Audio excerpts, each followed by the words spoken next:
And our goal is to get everyone in the county to see them. And then we want to start the conversation. Let me be clear. We're not trying to be mad at our neighbors. We're trying to be neighbors with our neighbors.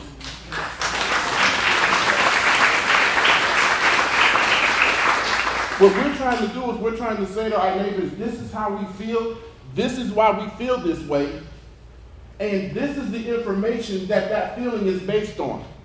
What you're going to see tonight in every one of the videos, when the video finishes, I'm going to come up and I'm going to give you the documentation that we used to make those statements.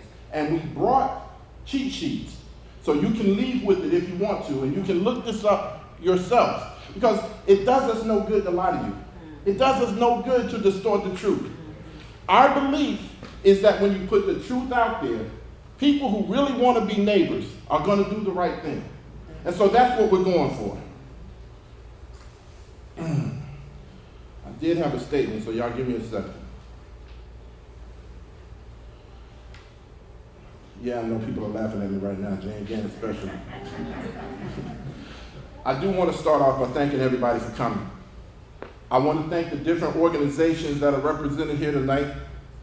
I'd especially like to thank the members of the Randolph County Ministerial Alliance that are here tonight. Y'all give them a hand, please.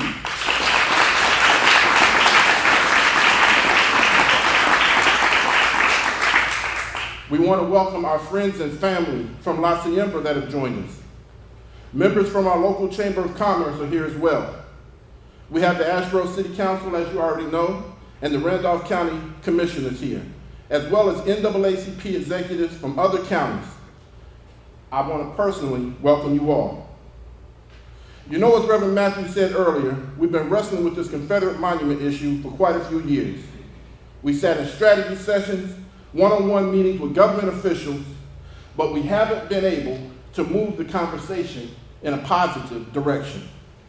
That's why I was so happy to hear that a compromise had been brought up to move the statue off of its pedestal and put it in a museum. But as soon as the compromise was mentioned, there was immediate backlash, and progress was stopped in its tracks. That's when we started to think, maybe we didn't need to spend so much time trying to understand why the other side wanted the statue to stay up. Maybe we should spend our time now trying to help our neighbors understand why we're so adamant that it needs to be coming down. You see, in the end, we all have to live together. In my opinion, Randolph County is one of the greatest places on earth to live. And we all have a part.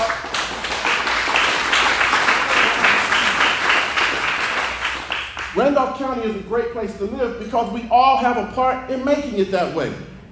We are the secret sauce that makes Randolph County run. Whether you're a Democrat or Republican, liberal or conservative, this county is going to be what it's going to be because we came together and made it that way. So tonight is our chance. A chance to tell a part of this story that has never been told. A chance to help our neighbors understand why we fought so hard in the past and why we'll continue to fight in the future with everything we've got until that monument is moved off of the courthouse steps.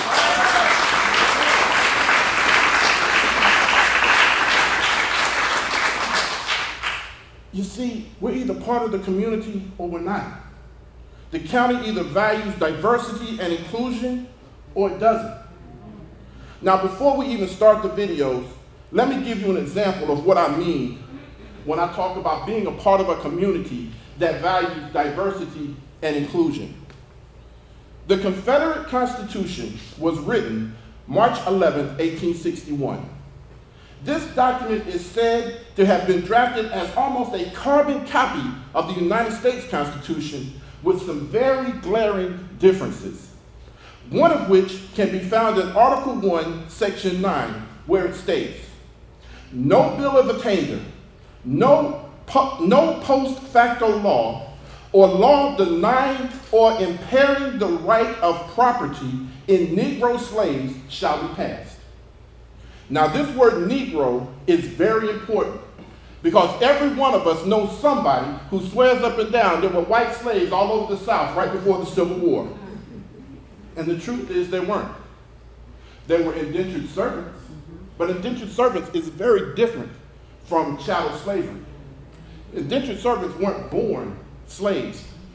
Their children weren't sold out from under them. I'm telling you this story because the story has always been about the Civil War was over states' rights. But they put in their Constitution in such a way that if Alabama, let's look at this. Alabama, 20 years after the Confederates had won. 20 years later, Alabama says, you know what? This slavery thing ain't working out. I think as a state, I ought to have the right to get rid of slavery. The Confederate Constitution says, no, no, no. You can do whatever you want to do, but you cannot get rid of Negro slavery. Now, why am I bringing this up? I'm telling you this story, neighbor, because I want you to understand where we're coming from.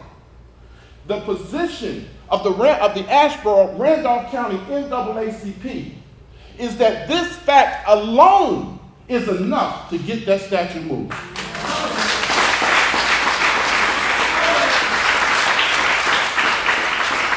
But alas, the Confederate monument still stands in the center of our courthouse square. So tonight we're going to launch a series of videos, factually based, to help our neighbors better understand this situation, in hopes that we can come together in support of this compromise. Thank you very much, and we hope you like the videos. Listen to how this textbook describes